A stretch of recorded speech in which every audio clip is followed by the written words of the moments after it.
What's good, everybody? You're here with Lou Cologne at Budega NYC for the sit down.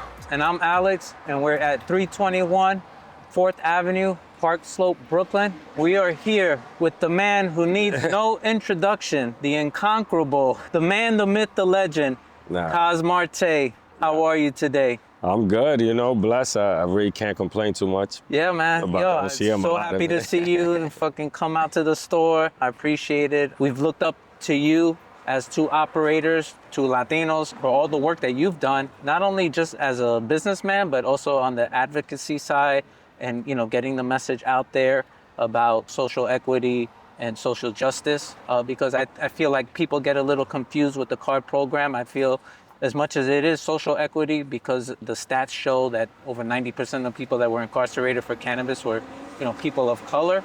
But I always felt that it was really a social justice license first, before anything. And, you've been the face of that message from day one. Yeah. And I think everybody knows your story. You're here specifically because this is Hispanic Heritage Month. We're all Latinos. We're all proud Latinos. And, we wanted to tap into not only just kind of like the business aspect of what you've been doing with, with the shop, your fitness business, but just what this means to you being of Dominican descent and as being an operator and a business owner, entrepreneur, and also growing up here in New York. Growing up as a Dominican son, cannabis in the house was not the best thing. Yeah, I remember like the Santa coming in, the Bruja, we used to call her, trying to do Santeria on us, because we used to be smoking joints and our parents used to catch us, give us chancletazos, that stuff. Right. I think the bigger picture is our parents that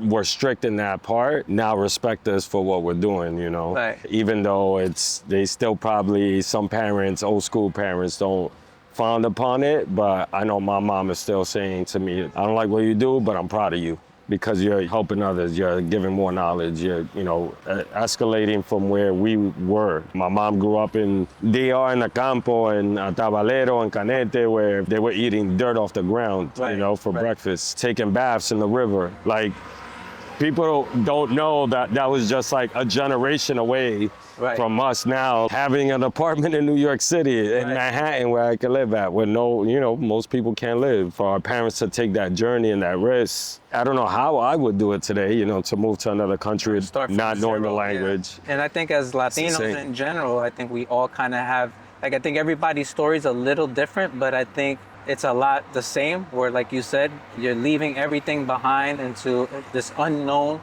world, but not knowing the language and literally starting from scratch. Basically, a bag in your hand and trying to find a place to, rest your head at, and then fast forward, try to find a job. And I think that's a shared experience that a lot of Latinos have. And as something, this congressman told me, he said, people don't understand how Puerto Ricans are so crucial in New York City for Dominicans, because the Dominicans came in here and they couldn't speak, but also didn't have that connect to get that apartment, right? So most of the supers back then were Puerto Ricans, right? That could have that, bilingual conversation, give that person a chance, and be like, yo, give a step up. And so tracing back to like that heritage in New York City, which, I feel like Puerto Ricans are the birth of Hispanics and Latino. Yeah, 100%. The trailblazers. To what we hold and cherish, which is the Budega story, right? Yep. The Budega story was our immigrant story. It was our entrepreneurial story. It was our generational story, that one generation of Puerto Ricans that first came in. Yep. And we told the story through our boy Kel, but the next generation that came in was Dominicans, again, have the entrepreneurial spirit, bring in the community, be that pillar for the community. I think like now, what your store is doing already has been an example, something that we also follow with Budega, to be that communal point for anyone who wants to either learn or participate or partake in cannabis. I think we want to be that for them as well. Absolutely. And again, carry that torch onto the next one. Absolutely. What I really, really enjoy about having us three here is that we become a face and give the embodiment for that next generation, for them to actually inspire to it. Because before us, they didn't see that, right? Especially in cannabis. It's in its infancy. It's a new frontier, The fact that you've been leading in that voice that Alex, you mentioned already, it's honestly, I don't think you're going to see the fruits of that labor until later, but it will come. There's generations past you and us that are going to benefit off of the work that you've been doing. So it's noted and appreciated. Yeah, I feel like I already benefited off, just from seeing other people grow. Alex knows the amount of individuals that were in the card limbo, that had no idea what to do, what's next, how to get anything, and I opened up the doors to a whole bunch of people. I had proximity protections on locations that I gave up to other card people for free. Right. Like, and help them write the email to OCM. Right. Yeah. And see them now doing their own thing and flourishing in the middle of West Bubblefuck, New York. Like people don't know. And I think that's important. I think that's a lesson, and you do it by example. And I think that's always the best thing, because everybody always tells you what you're supposed to be doing. Everybody has opinions, but I think setting that example is the best way to do it. Yeah. The best way to say something is to do it. And the fact that you did that, I think, sets the tone, or should set the tone for other people to say, like, hey, you know what? I know I got here. I know I worked hard, but let me not forget that someone else also helped me get to this point. And now let me do the same for that next person that's trying to, And learning, just like you said, is that we're in an infancy, right? Learning from you and I, and like that's why, we started working with Jeremy and Cranny and Matt and Zamia from the state and Vanessa. If we could get every shop to like really, I feel like learn how to hold the line, right? Because eventually, if we get like bigger wigs to come in and try to set the tone of the market, then there is no market. At the tone of the market, then there is no market. And so I think we, as Black and brown people that are in this market first, really have to unite. And I think we're getting there little by little. There's something to be said about things that are learned and culturally things that we just carry with us. And I think culturally, we carry the fact that we are building a community and we are each one teach one. And then there's also that learned behavior, like, all right, how do we learn from the past? You think about ownership of homes in Brooklyn specific, and you think about gentrification being pushed out. Mm-hmm. There's a parallel there that if a big companies come and push us out, it'll be the same new wave of gentrification as far as like ownership in this industry. So I think there's lessons to be learned. I think that also culturally we tap into that communal play, and if we can continue that, I think it'll be to everybody's benefit for sure. Absolutely. So Coss, how's business? It's good, man. I can't really complain. I think we see a lot of stuff in a whirlwind when it happens in the cannabis industry. Like, we're different competitors in a market that is hard to, tackle, but we figured it out and we're turning a profit at least, Okay. And I mean, to address the elephant in the room, because we both share the same potential set of circumstances, what's going on with the shop and you being on the list, the infamous proximity list? What's that looking like right now, and what's that fight looking like? Yeah, I mean, so it's hard to say, right? Because they're saying that we'll be grandfathered in with this new law and all this stuff. But personally, my license expires in October 6th, so super soon, and then I gotta wait for recertifications. What do I do in that limbo time until they make it in?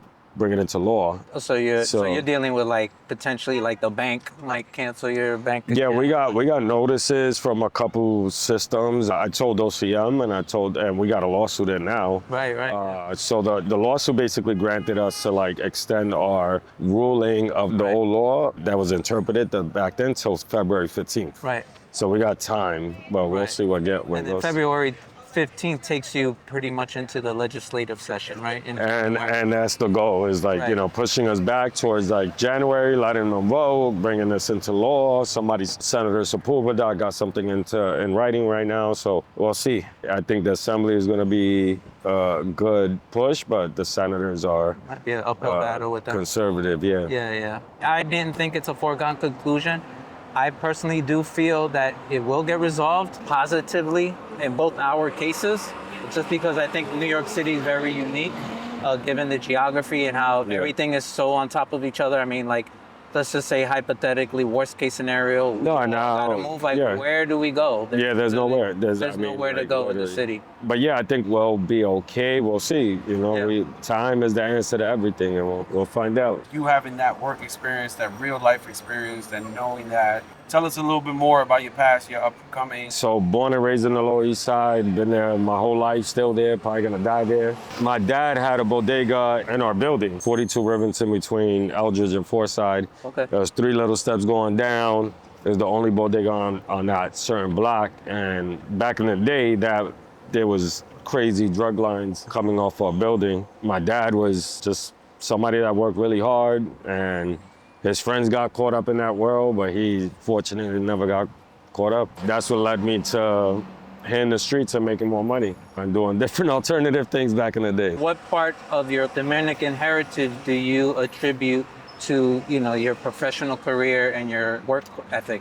So my mom was a teacher in the Dominican Republic. She taught like, you know, elementary school, but she taught me like mathematics before I even went into elementary school, you know, so she instilled a lot of stuff in me where I was almost gonna be skipped in like 3rd grade and all this stuff. But she worked her ass off, and she worked in sewing factories, home health aid, plus selling lotion on the train for this company called Jafra back in the day. Right. So I saw her like stopping people, oh, come on, oh, you're there. You know, she'll be smelling man good. So people, you know, oh yeah, and popping out the bottle off the train station with the spraying people.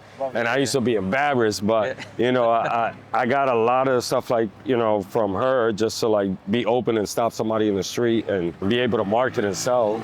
But the work ethic that my dad also showed me was like showing up every day early. You know, I saw him 5 in the morning all the way to 11 at night, just nonstop being out there hustling and working and always being on time. I attribute a lot of that. Yeah, I mean, a lot of it is, you Work know, ethic. it's the same as like, you know, the fitness, right? Staying healthy.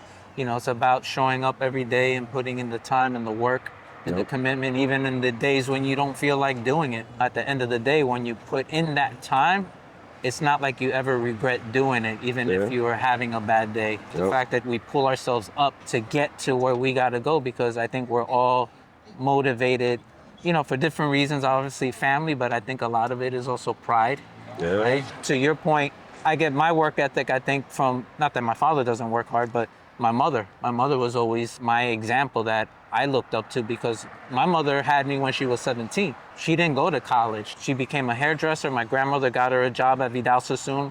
My grandmother owned the barbershop in the Upper West Side on Broadway and 88th Street. She got my mother the job at Vidal Sassoon, and you know, from there she made an incredible career for herself, and it was just out of hard work, just literally putting her head down, working hard, and knowing that she, you know, carried this responsibility as a mother to provide for me. And I think as parents, I think that's something that I think Latinos and other cultures, but I just speaking for our own culture, family's so important, and we feel so accountable that I think a lot of times that's what we're driven by more than anything. With drive and accountability, you need opportunity. So I think we've all been blessed with opportunity here, but it ain't easy. I think for people that anybody on the side of the camera can listen and learn from, we still have a lot to learn. I know I do.